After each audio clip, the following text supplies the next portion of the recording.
IV ശശിയോടൊപ്പം ചേർന്ന് പത്മരാജൻ കരിമ്പിൻ പൂവിനക്കരെ ഒരുക്കുന്നത് എന്നത് ശ്രദ്ധേയം.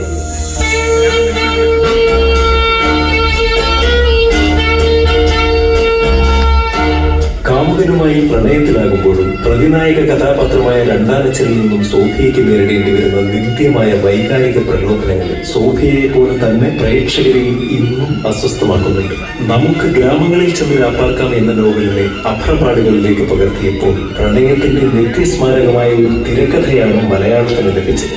നമുക്ക് പാർക്കാൻ മുന്തിരിത്തോപ്പുകൾ.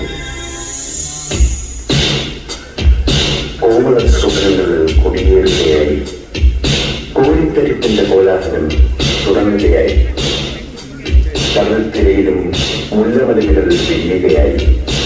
അന്നത്തെ ഹിപ്പി സംസ്കാരത്തിലൂടെയുള്ള ഒരു ബൊഹീമിയൻ ആത്മീയ അന്വേഷണമാണ് സീസൺ. കടൽ തീരത്തെ പശ്ചാത്തലമാക്കി പാശ്ചാത്യ സിനിമയെ പോലും ഭ്രമിപ്പിക്കും വിധം പിന്നീട് ഒരു സിനിമയും ഉണ്ടായിട്ടില്ല മലയാളത്തിലെന്നതും ശ്രദ്ധേയമാണ്.